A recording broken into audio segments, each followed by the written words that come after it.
I spun a couple wheels to let RNG decide what build I'd be playing next. I was hoping for something fun and easy, but instead I got Unearth Gemling Legionnaire. No. The rules for this run are really simple. Take down the Arbiter of Ash, the pinnacle boss of PoE2's Endgame in SSF. This is Build Roulette Episode 6, let's get started.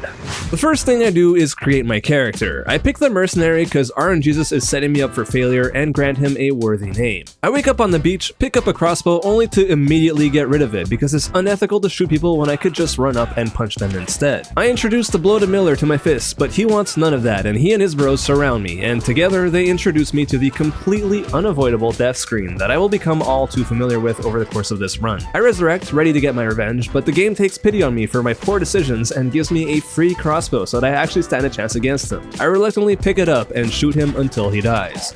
I enter Clearfell, a shabby village with a brand new Miller opening, and Renly gives me a level 1 skill gem which I immediately turn into Unearth. With nothing but my bare hands and the Unearth spell, our downward spiral into madness begins. Unearth is possibly one of the most unique skills in the game so far. It launches forward a cone of jagged bones that deal very low damage to your enemies, and if it comes into contact with any corpses in the process, little minions called bone constructs are raised from the dead that will fight alongside you for a short duration. It's pretty clunky and also terribly unpopular, with a 0.6 play rate on PoE Ninja, but I will remain cautiously optimistic. Surely people are simply intimidated by its complexity, and I'm definitely not locked into playing a terrible skill. I leave the encampment ready to take on the world. So I enter Clearfell proper and open a chest for the first time since the loot buff, and wow, a unique quiver right off the bat. Loot buffs confirmed? We'll have to see. At level 3, I start putting points into intelligence, primarily so that I can equip a basic wand I picked up,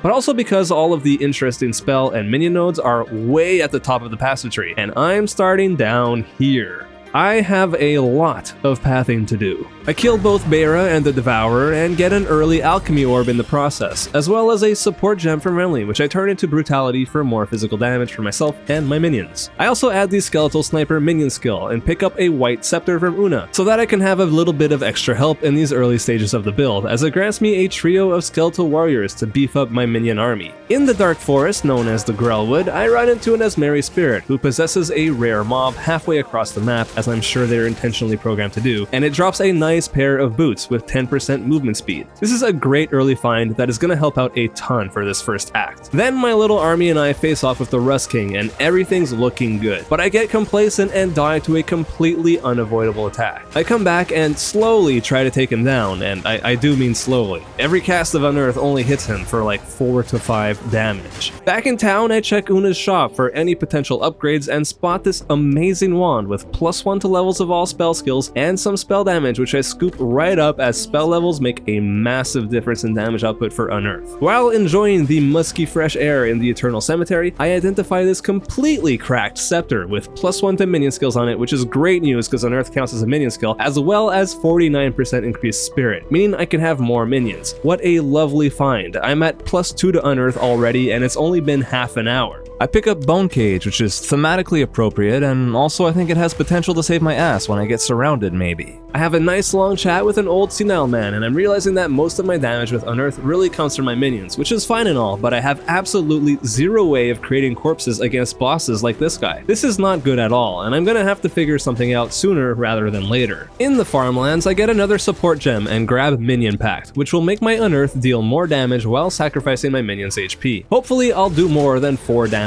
per hit now. I push on through the farmlands and get an invitation to a friendly neighborhood barbecue, except it turns out I'm the main course. After coming back from that toasty encounter, I meet up with the Executioner, who definitely remembers my face and wants me dead, which I absolutely want no part of, so I run around kiting him while my little minion army does what they do best. Next up, I go visit Freythorn, a giant communal treehouse, and partake in local rituals resulting in summoning the King of the Mists. My reward for taking him down is a whopping 30 more spirit, which I can use to equip one more minion. This time the Skeletal Arsonist. Basically, he throws Molotov cocktails at things. I head into the Ogam Manor, and this is what I'm working with on my way over to be the boss of Act 1. I have some decent +1 weapons and a bunch of random gear that gives life and resistances. I'm level 14 and my skill tree looks like this. Yeah, it's pretty bad. Just a bunch of intelligence as I make my way up to the witch area, and a teeny tiny bit of movement speed. I explore the various floors of the manor, meeting my demise in the process, and get a level 5 skill gem to drop, which I turn into Pain Offering. Pain Offering is a spell which impales one of my skeletons, but busts the entire rest of my minion army for as long as it stays alive, and it looks metal as hell. I keep going deeper and deeper into the manor, picking up my first Regal Orb along the way, and witness the beast just absolutely shredding a disgruntled employee to pieces. Talk about overkill. Time to give Geonor what he deserves. My damage is bad. I mean really bad. So bad that Geonor goes into wolf mode while in phase 1. Twice. I didn't even know he could do that. I get him down to phase 2 and then get hit by that beam of light attack that totally screws me over every time I fight him. I reset and try again. After 8.5 minutes of tryharding like a 30-year-old Fortnite streamer, I managed to get him low and go in for the kill with Killing Palm, a skill I specifically equipped so that I could end fights like this a little bit sooner. Now I'm really glad I did. Geonor dies and drops a shiny subscriber's orb. I'm just gonna keep making this joke until you guys get tired of it. Please let me know. Anyways, time to get out of this gloomy town and head over to the sunny deserts of Act 2.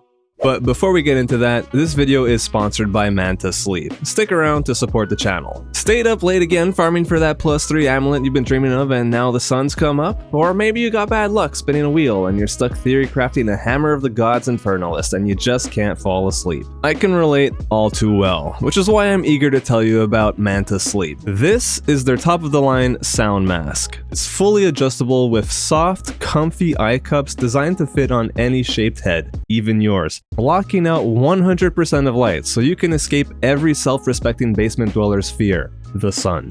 But the real game changer, it has ridiculously thin Bluetooth speakers built into it. You can listen to whatever helps you drift off, the soothing sound of rain gently hitting a window, your favorite audiobook, or maybe even the Skyrim soundtrack if that's what works for you. Personally, I've been using it to listen to Mike and Case and do deep dives of my favorite JRPGs over on the State of the Arc podcast, and it has been amazing. The sound mask is a perfect fit for me, but Manta Sleep offers a whole lineup of masks designed to fit your unique sleep needs. Click on the link in the description to find the perfect mask for you and use code Schwingy10 at checkout for 10% off your order. Whoa.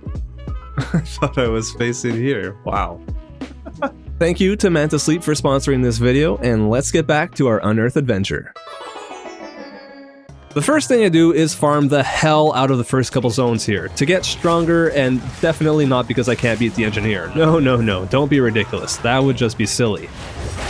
I hate this build already. So I farm the Vestiri outskirts and the Modern Quarry on repeat and pick up a few new items. First, a pair of gloves with 8% rarity so that when I do kill things, I have a better chance of finding better items. In theory, anyhow. In the same vein, I fill up my empty amulet slot with a rarity amulet I buy over at Una's shop. Gold well spent. I also add in the Contagion gem since I find out that it can actually spread through my little scorpion guys, making clearing a tiny bit faster. Eventually, I find a rare bone raiment with a bit of fire res, which I absolutely need so that I can survive against the engineer's flamethrower and explosive jacket. So I go face off with her again, and this time I actually managed to bring her HP down to 0. I guess a little fire res goes a long way. Next, I betray the traitor Balbala, sending her to the Shadow Realm, and meet Jamanra for the first time. We have a productive chat, and just when he's about to leave, he changes his mind. Hey buddy, you feeling alright? At this point, I decide to import my character into Path of Building, basically a PoE calculator, and according to it, I only have 65 DPS with Unearth.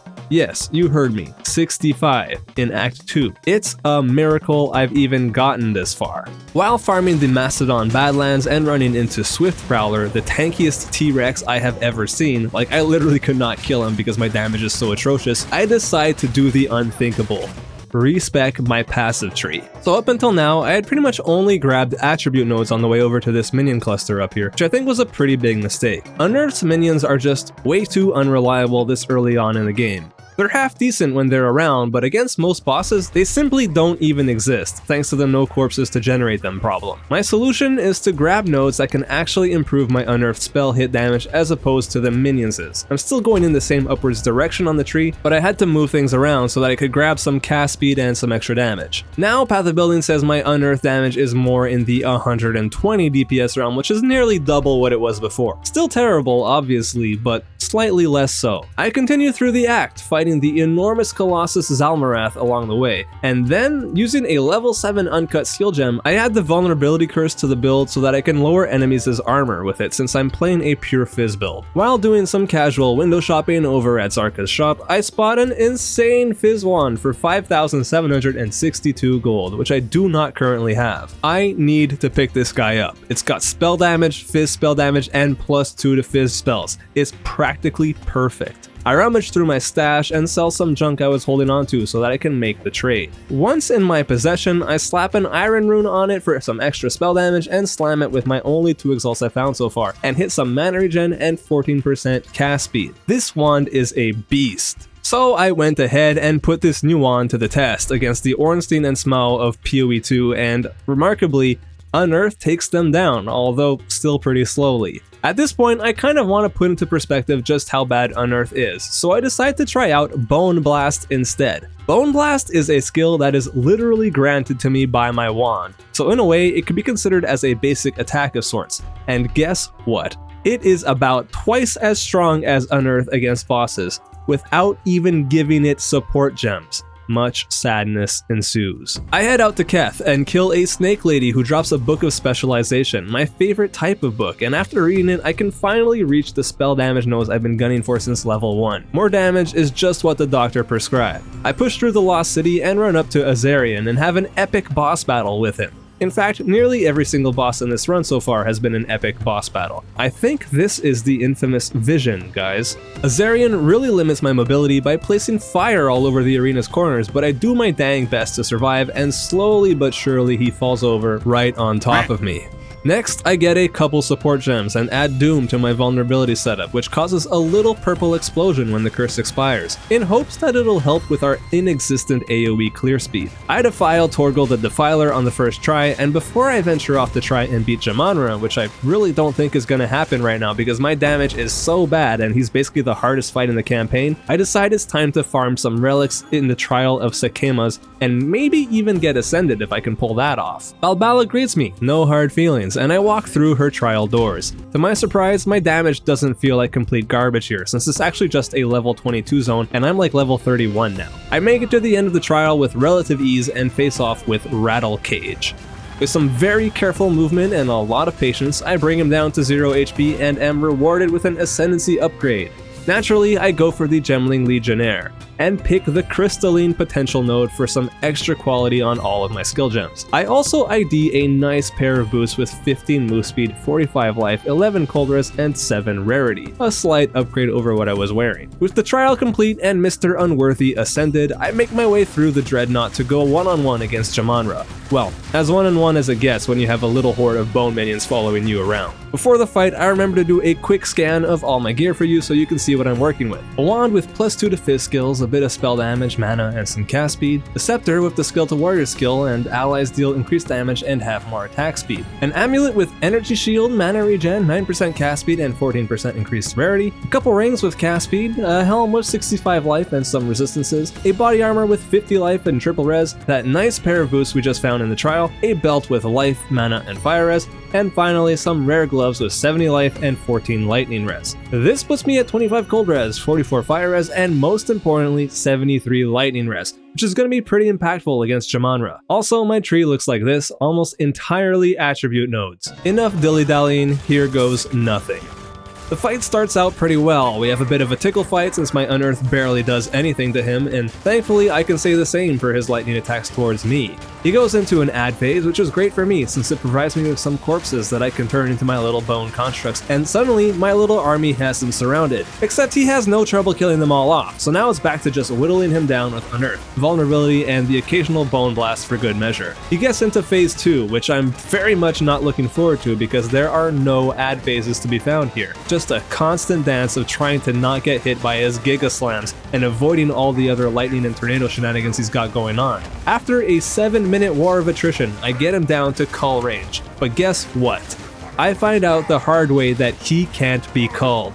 This is bad. I'm in the corner, I have no life flasks left, and there is nowhere for me to run. I die. After that hard lesson learned, I go and do it all over again. It goes basically exactly the same as the first time around, and I get him super low.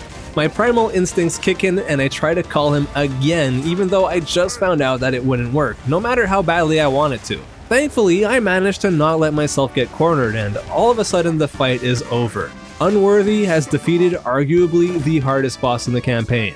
It only took me 13 hours to get here. Time to rumble in the jungle. Act 3 starts with a bang. As I'm making my way over to town to meet the locals, something happens. A unique staff. Let's find out what it is. Maybe it's something I can use.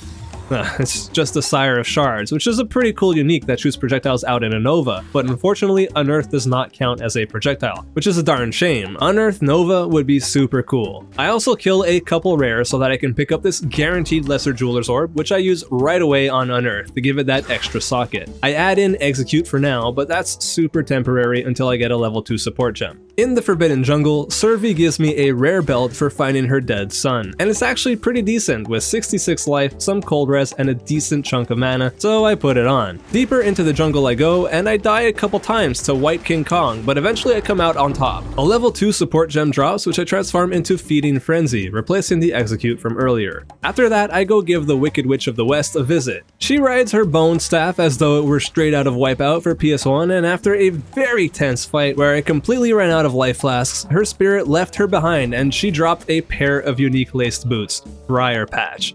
These are good for Thorns builds, allegedly, but useless for us. She also drops a Spirit Gem, which I turn into Cast on Minion Death, which is the main reason we even bother to kill her in the first place. Well, that and the plus 30 spirit we get. Cast on Minion Death is a meta gem that you can then socket other active skills into so that they can trigger automatically when a certain number of your minions die. I put Vulnerability in there so that I have less buttons to press and say goodbye to our friend the Skeletal Arsonist. You won't be missed. In the Chimeral Wetlands, I kill a rare enemy who drops an Orb of Annulment. I have no idea what I would use this for, but perhaps it'll come in handy later. I take down Zyclution the Chimera and he drops an Ultimatum key, allowing us to enter the Trial of Chaos later for that second Ascendancy, which is a big one, but for now I just want to keep pushing through the act. At this point, I'm trying to figure out how I can more reliably get Vulnerability to cast automatically with minion deaths, so I decide to try something out with Specters. I grab the Bind Specter gem and head back to Act 2 to bind the gem to these clay soldiers better known as the Terracotta Soldiers. These guys are good for one single reason. They only reserve 10 spirit each, so you can easily have a lot of them. They don't really do anything, they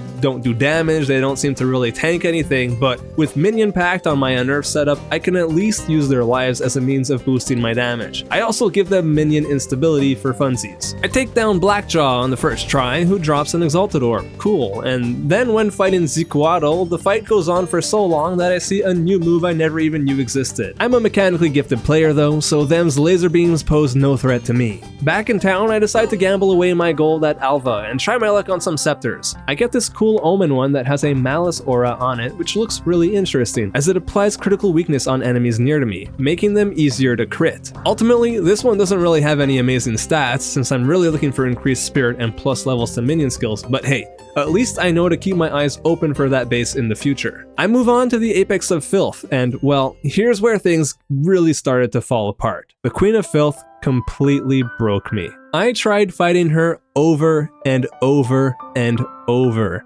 and eventually I just wanted to give up. The build's problems are numerous, no survivability whatsoever, no damage to make up for it, and its strengths? What strengths? I really think this might be the worst build I have ever played, and I mean it. It is atrocious, and I was ready to call it quits here. I was talking to a friend of mine, I think a few of you may know him, and he had this to say to me. Schwingy, your videos are great, but right now, you just need to suck it up and build something better. My acting is so bad. Well, that was a little bit harsher than I expected, and your acting is fine, but you know what? I think that's what I needed to hear. So what if it's taken me all of 22 hours only to get stuck in Act 3, while my Spearfield guy was already in maps at this point? Who cares? It's not a race, it's a challenge, and I will not be defeated so easily. I execute a new plan, one where I just farm this area for as long as I can tolerate, which gets me a couple more levels.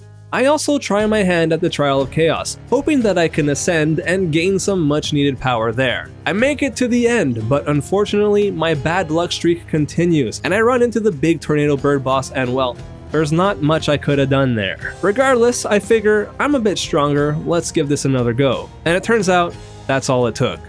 Man, am I glad to move on from here. At this point, I realize my Cast on Death vulnerability setup just isn't working out for me, so I get rid of it and replace it with a Blasphemy vulnerability setup instead. Why didn't I think of this sooner? It has literally the same reservation cost, so it's just better. Next, I went into the Sun Temple, and on my way over to Kedzuli, something kinda hilarious happened.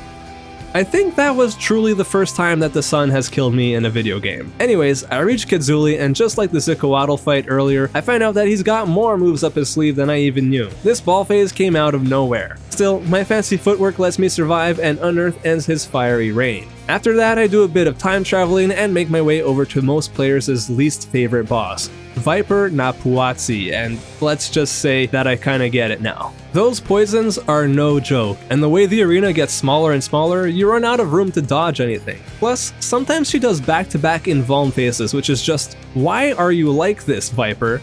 And wait, why are you like this? I die over and over, but I'm getting so close.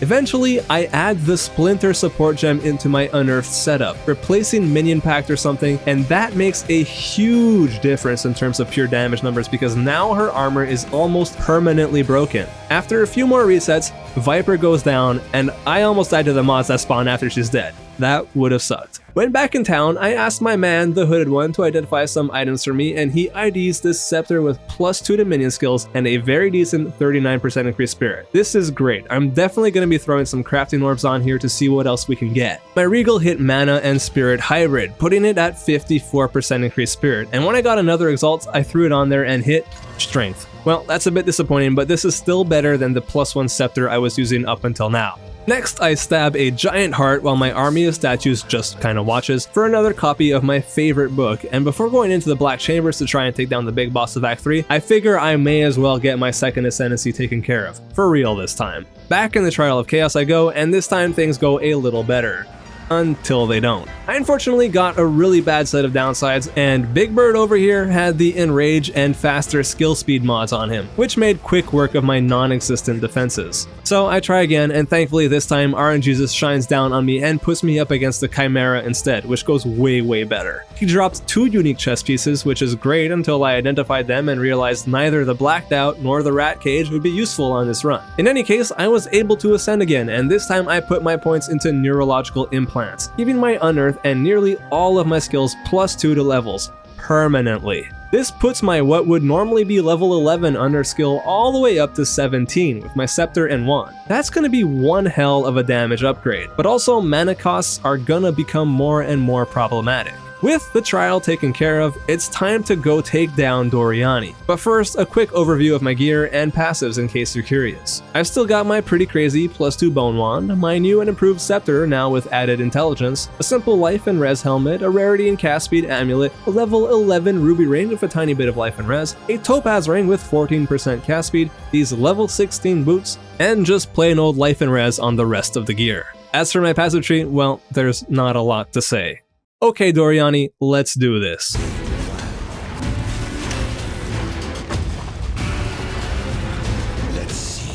He put up a good fight, but after a very long and mostly uneventful 6 minutes, I came out victorious and was finally done with Act 3. Now I just need to go do it all over again before I can get to maps. Surely the worst is behind us now, right? Right? Anyways, cue the montage.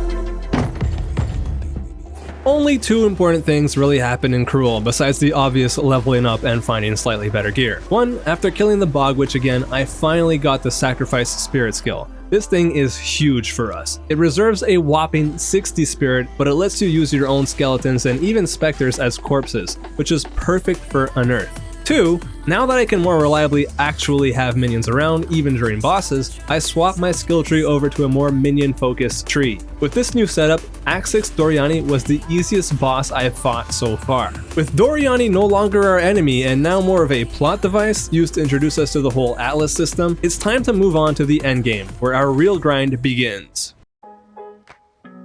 This is the Atlas, and as you can see, we're starting out right over at this beautiful pyramid sticking out here, and our goal is to enter the Burning Monolith right over there. But to do that, we gotta get 3 special keys. To find those keys, we gotta explore so far out in as straight of a line as possible while working our way up the Waystone tiers that we eventually start running into 3 different citadels: Iron, Copper, and Stone, each with a boss that will drop a key on death. This is gonna take a long time, so let's get to it.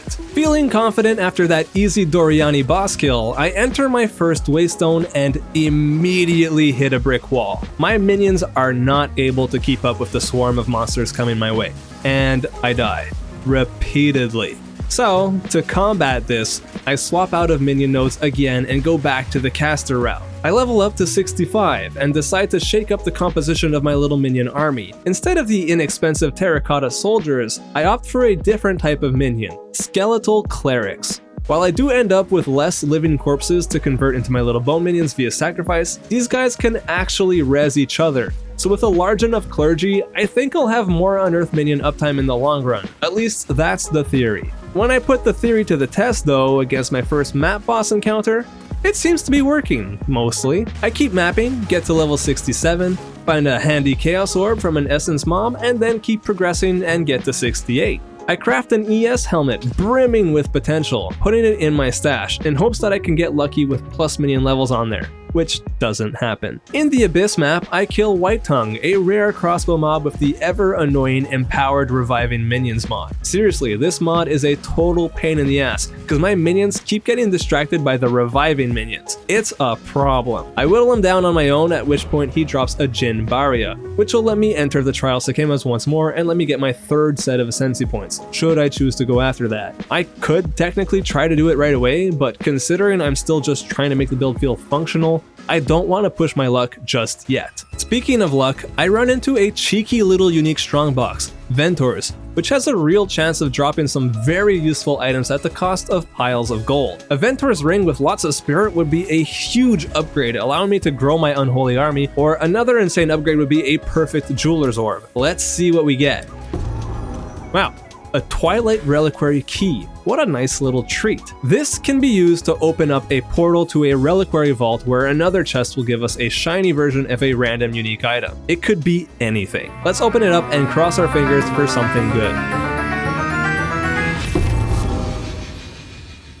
Just a Widow Hail, and not even a good one. Well, that's to be expected, I guess. Thankfully, my luck really would turn for the better, as after taking down a giant scorpion boss, it drops a unique helmet that could actually solve my mana problems: Innsmouth, the Shabby Hood. After some careful deliberation, I ultimately decide that it's not worth it though, since I would be losing out on a lot of damage and defense just to solve mana. But that's alright, because a couple maps later, I take down a corrupted Nexus boss and he drops a tier 3 tiara with a great name by the way, and this sucker has a lot of energy shield and resistances, way too much to pass up on. When I quality it up and socket in a greater iron room for that 25% increased ES, it has over 300 energy shield and a bunch of resistances, including chaos. This is what I wanted to see. More and more monsters meet their demise as my bony minions stab them repeatedly, and after what feels like the slowest several hours of my life, I finally gain enough experience to reach level 70, a nice round number. I run into some expeditioners, and you can see that my clear speed is just kind of okay for the moment.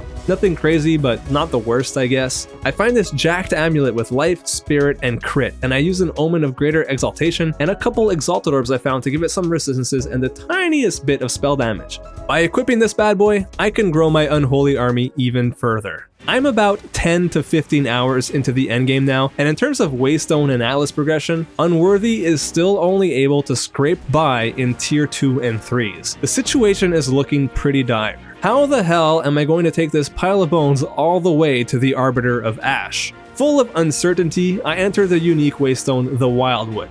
I get completely overrun before I can even establish my army. At least I was able to come back and pick up the Book of Unique Knowledge. It was a quick read and I gained the Wisdom of the Stars and was therefore able to put 2 more points into my Atlas tree, customizing the way I interact with the endgame ever so slightly. Having already invested points into what I think is the most important node for SSF, Local Knowledge, I put my 2 points into increased item rarity in hopes of finding upgrades more frequently. At the very entrance of another map, I run into not 1, but 2 of those enemies that can go invisible and invulnerable for some reason, and both of them have pre-nerfed volatile plants. So I am running for my life trying to kite those purple explosions while my Unearth does its thing. Unfortunately, I die, and as you can see, my experience bar is still at 0. This kind of thing is happening a lot, and I am getting nowhere fast. I decide to go all in, swapping my tree and support gem for the final time, focusing on my minions' damage and survivability, in hopes that by doing so my minions will be considerably stronger and I'll run into this kind of situation where I can't even start a map, much less often. I grab the node Lord of Horrors so that minions reserve less spirit and I can have more of them, as well as Restless Dead, which makes my clerics revive 25% more often.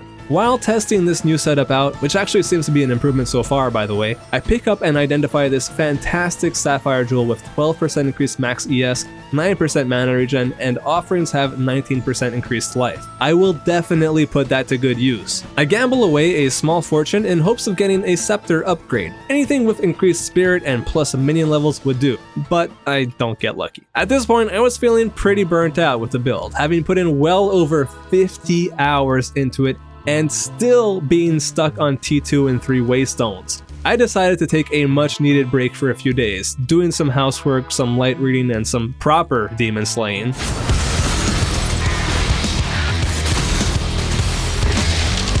And when I came back, I had made up my mind. I was tired, I was frustrated with not making any tangible progress despite putting hours and hours of my life into the build. I was done.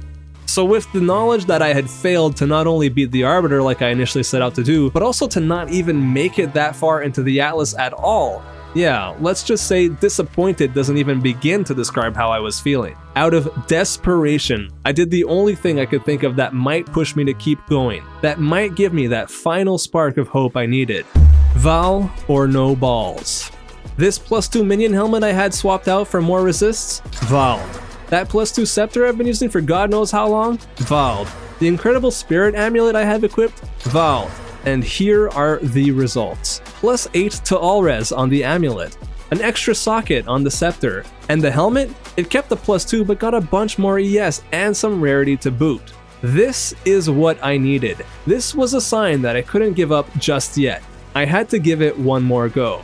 In the very next map, I got my first Greater Jeweler's Orb. And back in town when I threw it at a fresh Unearthed Gem and then went for the Vaal Orb, nothing happened. But 2 maps later, as a reward for demolishing the Lord of Pits, I was granted another opportunity. Another fresh Unearthed Gem with a Greater Jeweler's Orb, and the Vaal Orb this time didn't hit the +1 socket I was hoping for, but it did hit the +1 gem level, bumping Unearth all the way up to level 25 now with a level 15 gem. This is huge. Not only does my Bonecrawler's damage go up significantly with each level, but the maximum number of them I can have out at once increases too. It seems like fortune is finally on my side. With these new upgrades, I was able to quickly bump up the Waystone difficulty, now comfortably doing T6 maps instead of the 2s and 3s I was stuck in for so long. I'd still die here and there, but I was making tangible progress towards my goal. A series of fortunate events followed.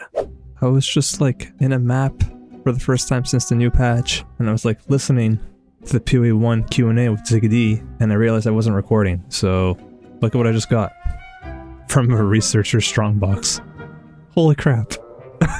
While not really that useful in SSF, I've been conditioned over the last decade of playing trade leagues to get excited whenever I see one of these. Second, a perfect Jeweler's Orb dropped in the same map. Wow, that is some incredible luck right there. So now I have a maxed out 5-socket Unearth at my disposal. As far as my Unearth gem setup goes, I've tried a whole lot of different combinations, and the one that seemed to have the most success is this. Unearth linked with Feeding Frenzy, Martial Tempo, Brutality, Splinter, and Heft. A setup that really just focuses on making those bone constructs do as much physical damage as possible, while having Splinter in there to break enemies' armor, since a lot of monsters and bosses in the game are armored. I also add in Bone Offering to my gem setup so that I can make my minions a little bit tankier too. It's great on its own, but it also allows me to grab Lust for Sacrifice on the passive tree, which makes my minions do more damage when I have both offerings up at the same time. All that being said, my gameplay hasn't really changed much. I cast Unearth on my clerics and use the offerings as I see fit, but when my army manages to surround an enemy rare, it just gets shredded to bits now. I find another Wildwood unique map, and this time I managed to actually get going in there. I reached level 74 and find a couple omens that I don't really know what to do with, to be completely honest. I keep progressing, completing Waystone after Waystone, filling out my Atlas tree a bit more, finding a few more Divines along the way, as well as a couple more uniques, like these Bushwhack boots that I was actually considering using since they make all physical damage pinning, which would be useful defensively if it weren't for the fact that the rest of the boots' stats leave a lot to be desired. I mean, they are only level 33 after all. A level up to 76, and I can firmly state that I'm actually starting to feel genuinely confident about the build. This newfound confidence leads me to try my hand at the third trial that I've been putting off for way too long. I make my way through the first floor, and Rattlecage gets taken apart. I delve deeper into the trial, waking up the double bosses at the end of floor 2, and they pose little to no challenge as well. Finally, I reach the big scorpion boss in floor 3, who typically gives me a pretty hard time, but it actually goes really smoothly and he goes down, allowing me to finally get my third set of Ascendancy points. I choose Advanced Thaumaturgy for the 30% less cost of skills, which should make the build feel a lot better in the mana department since these leveled up skills are very mana hungry. In a few of the chests at the end, I received a whole host of rare jewels, and I actually found one that was really good for us. Meet Entropy Prism. This guy's got increased skill effect duration, which does work with Unearth, minions deal increased damage, and minions have increased attack and cast speed. What more could I ask for? I slam it with an Exalted Orb and it gains 11% faster start of Energy Shield, a genuinely useful stat. With my third Ascendancy taken care of, I continue my journey through the Atlas and find another Ventor's Strongbox, but this time literally nothing good comes out of it. Oh well. I play around with the minion instability support gem in my Unearthed setup, just to see if setting my minions on fire and them blowing up on death would actually be an improvement as far as clear speed is concerned. But ultimately, it doesn't really feel like an upgrade. More of a side grade maybe, but I don't pursue it any further. This whole time I've been collecting any scepters I find or gamble with any half-decent stats on them in the hopes that I can use the Recombinator to get an upgrade out of them. Now is the time where I give that a try. Unfortunately, it seems like collecting all of these was a complete waste of time, because every recombination attempt I made for this entire run ended up in failure. Bruh. I grind and grind in tier 9 and 10 Waystones, getting to levels 77, then 78 and 79, and find another pair of Bushwhack boots, which I ignore, as well as this nice flowing raiment with 400 energy shield, wait, make that 500 energy shield with sockets, and a bunch of res and 61 life. A nice little upgrade. I keep spending my gold on Alva Gambas and get this Dark Defiler Scepter, which could actually probably be the best in slot if I decided to go back to the caster route, since I could have a giant army of minions and every single minion alive gives you 5% of your damage as extra chaos damage when you've got this equipped. But at this point, I'm making pretty good progress with the current setup, so I choose not to swap over again. That would just be absurd. I continue forward, making Child's Play out of a tier 10 Devourer boss, getting to 81, finding another Divine from a Strongbox, dying here and there along the way, but overall, making great progress towards those citadels. My minions make quick work of a tier 12 boss now. I get to 82, and man, looking at the Atlas, I can see that I have come a long way now. The citadels should start popping up in the fog at any moment. I get a level 19 skill gem, which I am not quite high enough level to use just yet, but I'll hold on to it for when I can at level 84, and find this pretty solid prismatic ring with a lot of res and increased rarity, an easy upgrade over the crap ruby ring I was wearing up until now. Several Waystones later, I find this +3 to all spells volatile wand that is just barely an upgrade over the one I'd been using, the main benefit being that the +3 applies to all my spells and not just my physical ones. After taking out the Blow to Miller boss in a tier 12 Waystone and having a quick look at the Atlas while planning my next move, like a ray of beaming hope, I spot our very first citadel in the fog. And it's orange. That means I'm fighting Jamanra first. I make my way over to it, getting to level 84 along the way, and completely melting Hast, the Fallen Sun, in a tier 14 and dropping our very first tier 15 Waystone, which is great because you actually need to run citadels as tier 15 maps. Another Twilight Reliquary key drops before I can actually reach the citadel, so I go ahead and open it up and I get Enezune's Charge, a unique wand that gives you a chance to not destroy corpses when consuming them. This would actually be really cool to use with Unearth, if it weren't for the fact that I really need the plus levels to skills on my wand to actually deal good damage. It's kinda sad how useless so many uniques are in the game because you just simply need additional levels on your gear. Anyways, I'm finally here in the Copper Citadel. I really hope this goes well. I'd prefer to not have to go looking for him again if I fail. I carefully push through the moving caravan, letting my undead army take the lead as much as possible and actually make it to the boss arena. This is it. Time to put the build to the test.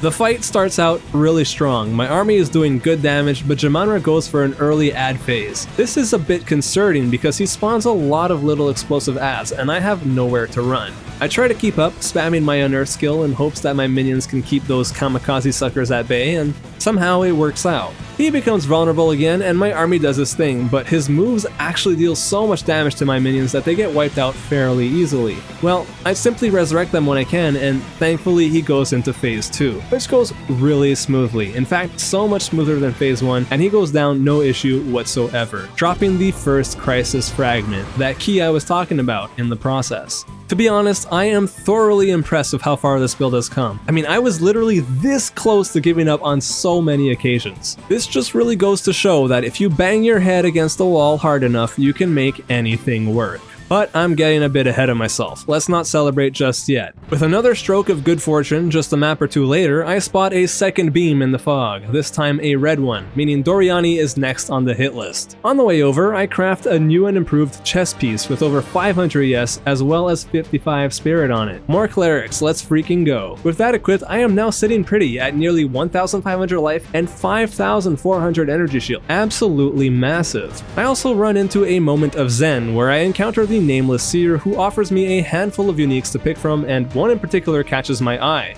Original Sin. It just has Chaos Resist and this mod that converts 100% of LE damage to Chaos, but man, it's hard to pass up on something like this because in PoE1, this ring is one of the rarest uniques in the game and is build enabling. Not so much here in PoE2, unfortunately, but hey, if it ever gets buffed or shiny new builds come out that actually make good use of it, I'll have one in my stash already. As I'm about to enter the Stone Citadel where I'll face off with Doriani again, I actually already spot the last Citadel I'll need on the horizon. This is fantastic, so much better than in my last run with Spearfield where it took me 7 extra Citadels to find the missing one I needed. So I enter the Stone Citadel, get to level 85 right before reaching Doriani, perfect, and let my army do its thing against the man, the myth, the legend himself, and wow, this was like really clean.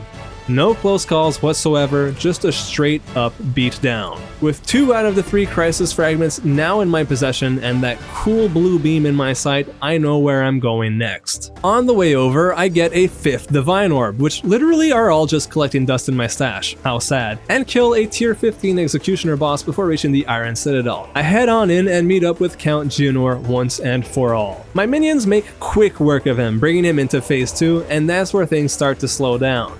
His abilities do a lot of damage in huge AoEs, and let's just say my minions never went to Faker's School of Dance. Thankfully, I, for the most part, know how to not get hit, and I'm able to keep bringing my little army back to life, and in doing so, Geonor meets his eventual demise, dropping the last of the Crisis Fragments we need. With the 3 keys assembled, there's only one thing left for us to do. Enter the Burning Monolith and face off with the Arbiter of Ash. But before that, how about we take a second to look over our gear one last time. We've got our trusty +3 to all spells wand, our scepter with 54% increased spirit and +2 to minion levels, our boots with 120 ES, 25 move speed and some cold res, our nice flowing raiment with 525 ES, 55 spirit, int and fire res, our pretty mediocre gloves with 120 life, a measly 48 ES and some resistances, that corrupted helmet that gave us our second win when all hope seemed lost with 222 ES and +2 to minion levels, an honestly pretty garbage belt with cold and lightning resistances, 2 rings with rarity and resistances, and finally that spirit amulet with the 89 life and lots of res too. This is what we're going into the Arbiter fight with. Here goes nothing. I enter the Monolith, placing the 3 keys in the perfectly shaped sockets and activate the Hellevator. I summon my little army and the fight begins. He opens up with a fiery beam that destroys half my army, but it's okay because I can bring them right back. He does this thing where he flies up in the sky and drops a ton of meteors on us, and they wipe out my army effortlessly. That's not good. I dodge a bunch of his corridor blasts, but ultimately get caught out by what can only be best described as a wombo combo. Damn. That's okay, I just need to try again and not get caught out by it this time. I come back, dodge all the meteors and blasts, and get him down to phase 2 this time, where he does some moves I ain't ever seen before. The whole field turned icy, and there's a bright gash of fire across the whole arena, and my minions are keeping him pressured, and then I get wombo comboed again. This is brutal. So I try again and get him to phase 2 once more, and this time I notice these little purple and white orbs that I can step on to turn the arena back to normal. And when he sets up for that wombo combo, this time I see it coming. I get out of the way and holy crap, he brings my energy shield down to 0, leaving me with just my life. This is freaking intense. I bring back my army. They have him surrounded. My energy shield comes back up and oh my god. After 79 hours over the span of 5 weeks, we finally did it. Huge thank you to all channel members for the continued support. You guys are goated, and big thanks to Manta Sleep for sponsoring this video. See you guys in the next one.